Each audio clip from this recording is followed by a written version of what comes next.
Le mardi, c'est hors série.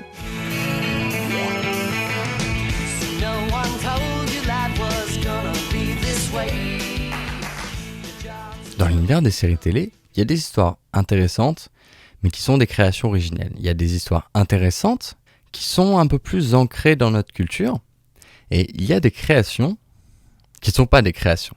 Il y a des créations audiovisuelles qui sont tirées d'histoires qui sont dans notre imaginaire collectif et dans notre inconscient depuis un bon moment en fait. Et c'est le cas de la série dont nous allons parler aujourd'hui, puisqu'elle date de 1962 et qu'à la base, c'est un comics qui est devenu plus tard un dessin animé que beaucoup de gens qui sont nés dans les années 90 connaissent par exemple. Aujourd'hui, avec l'incroyable Aurélie Montic, bonjour Aurélie.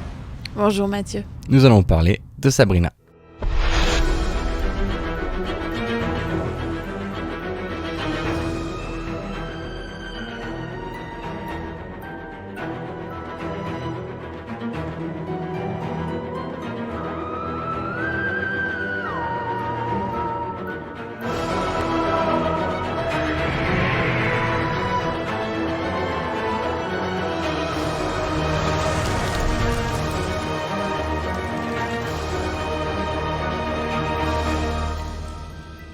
Et oui, aujourd'hui on va parler de Sabrina. C'est une série Netflix créée par Roberto Aguirre Sacasa. Elle se déroule sur une seule saison pour l'instant de 20 épisodes de 50 minutes, 1 heure.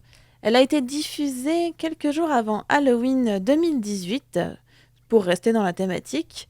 Et comme tu le disais, elle se base notamment sur les comics de Sabrina qu'on pouvait retrouver dans les archives notamment. Par la suite, il y a eu également d'autres versions comme la série des années 90-2000 que certains d'entre vous ont dû regarder tout comme moi, qui s'appelait Sabrina l'apprentie sorcière. Puis elle a été aussi déclinée en dessin animé, en jeux vidéo, etc. Le pitch de Nouvelles Aventures de Sabrina, c'est l'histoire d'une jeune femme qui est à moitié sorcière et à moitié humaine, et elle doit combiner ses deux vies. Donc c'est la vie dans son lycée, avec ses amis, ses amours de lycéenne lambda, et à côté de ça, évidemment, toute sa vie de sorcière, et donc de son lycée, entre guillemets, de son école de sorcière. Il y a beaucoup de personnages dans cette série, en plus de Sabrina, donc l'héroïne. Et il y a également Harvey, son petit copain du lycée. À côté de ça, il y a aussi évidemment toute sa famille avec ses tantes Hilda et Zelda, son cousin, et puis ses amis de lycée, Suzy notamment. Harvey, c'est son petit copain du lycée, et on verra que par la suite, elle s'en détache un petit peu. Elle commence à s'intéresser un peu plus, notamment à l'école des sorciers, et à se faire des amis là-bas, et avoir un crush sur un garçon, un sorcier tout simplement. Dans la série des années 90-2000, c'est sensiblement la même histoire. C'est toujours Sabrina, Salem, le chat aussi. Et il y a toujours Harvey, ses amis, ses tantes, etc. C'est les mêmes personnages, mais bien entendu, l'histoire, même si elle se ressemble, il y a des différences. Et c'est notamment au niveau de la réalisation, parce qu'il y a un côté beaucoup plus sombre et beaucoup plus morbide dans les Nouvelles Aventures de Sabrina. Il y a un côté film d'horreur qu'on ne retrouve pas du tout dans la série des années 90, qui, elle, est plutôt une série... orientée jeunesse, clairement. C'est-à-dire que nous, en France, on avait la diffusion sur TF1, je crois, et dans l'émission pour les enfants. Et c'est vrai que la série... Les Nouvelles Aventures de Sabrina se permet de, quand elle est diffusée sur Netflix et qu'il y a un certain contrôle aussi des gens qui vont regarder, il y a quand même des avertissements, ce genre de choses, c'est pas forcément un jeune enfant qui va tomber dessus. La série se permet d'être un petit peu plus sombre. On n'est pas dans une série d'horreur, on est dans une série horrifique, un peu ce qu'aurait dû être la série Chair de Poule si la série Chair de Poule ça avait été quelque chose de bien. Oui, mais c'est pas la même époque aussi, à l'époque de la Sabrina d'avant, de la Sabrina de l'apprentie sorcière, c'était plus toutes les séries en général, c'était les séries pour ados.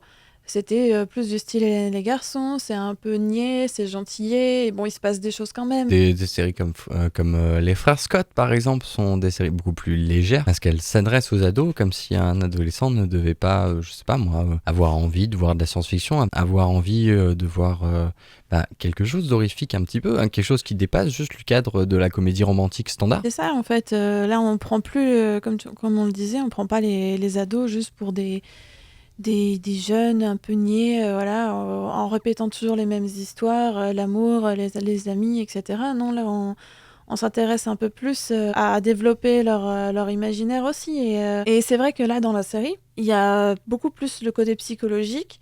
Et il y a une vraie thématique autour de la domination masculine notamment. Tout simplement déjà, il y a un parallèle entre les deux écoles, entre le lycée et l'académie des arts invisibles, donc l'école des sorciers, si on peut dire. Il y a un parallèle entre ces deux-là parce que la misogynie règne dans les deux.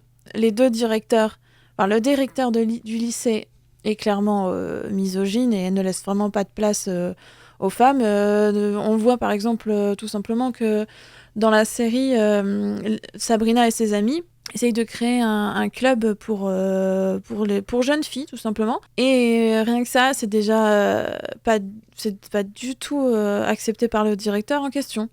Et à côté de ça, il y a l'Académie des Arts Invisibles, où là, c'est le grand prêtre qui oui, on ne peut pas faire plus patriarcal que lui, où il considère les femmes, et même les femmes sorcières, il les considère comme des êtres clairement inférieurs. Et ça se voit tout au long de la série, et même ça fait que empirer. En tout cas, son avis à lui ne fait qu'empirer. Il n'y a pas d'évolution de ce personnage, clairement. Plus la série avance, et plus, oui, il les considère vraiment comme inférieurs, et c'est même pas du tout subtil ni caché, c'est vraiment dit. Et il y a des règles qu'il essaye de dicter, des lois, etc., pour les soumettre et les rabaisser. Les femmes luttent. Là, je disais, elles essayent de créer un club. Sabrina, elle est tout le temps dans cette lutte aussi pour revendiquer que les femmes ont des droits aussi, autant chez les sorciers que chez les humains. Et cette lutte, elle est là tout le temps.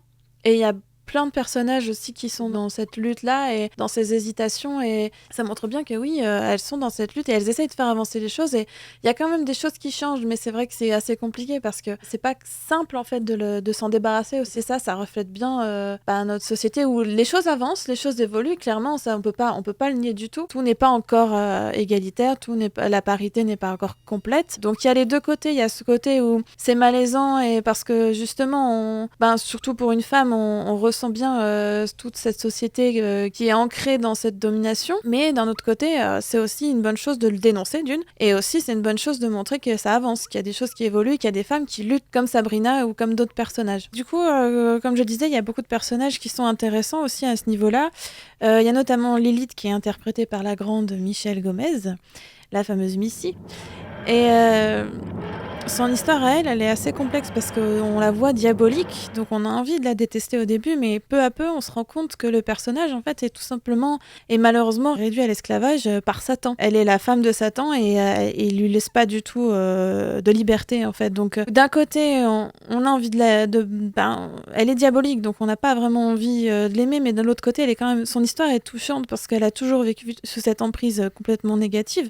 Il ne la laisse jamais tranquille, et il y a une évolution de ce personnage-là aussi. Un autre personnage qui est intéressant, c'est celui de Suzy qui elle, lutte avec ses problèmes d'identité. C'est une fille, mais elle se sent pas fille, et ce sentiment, il est pas du tout accepté au sein du lycée où elle subit énormément de moqueries. Et on en parle pas mal aussi. C'est ce qui fait toute cette série, en fait. C'est pas uniquement la nostalgie de la Sabrina qu'on connaissait d'avant, l'apprentie sorcière, etc., avec tous ces personnages. C'est aussi toute la complexité de ces personnages qui sont en lutte avec leurs problèmes d'identité, avec leur vie tout simplement, et leurs problèmes, et toute cette dénonciation de la domination masculine. Et je trouve que c'est vraiment intéressant parce qu'on s'intéresse vraiment en profondeur aux personnalités, à la psychologie de ces personnages. On dénonce pas mal de choses à ce niveau-là, et c'est pour ça que je trouve que cette série, elle apporte quelque chose en plus. Je la recommande aux femmes, toutes les femmes en général, parce que de toute façon, ça nous concerne toutes. On vit quand même dans une société où on peut pas le nier, les hommes dominent, et on le vit toutes. Je ne la recommande pas que aux femmes, je la recommande même à tout le monde, parce que même les hommes peuvent peut-être regarder ça et essayer de pas comprendre, parce que on peut pas se mettre à la place de quelqu'un d'autre. Cette série, comme elle parle beaucoup de sujets, surtout autour de cette question, ça peut peut-être les inviter à comprendre, ou à tout simplement à essayer de voir ce que certaines femmes peuvent vivre à travers les problèmes qu'ont les personnages, mais à travers aussi pas mal de métaphores qu'on retrouve dans la série. Et tout ça, ça peut aussi encourager tout le monde, tout simplement, à essayer de comprendre la place des femmes dans la société et ce qu'elles peuvent ressentir.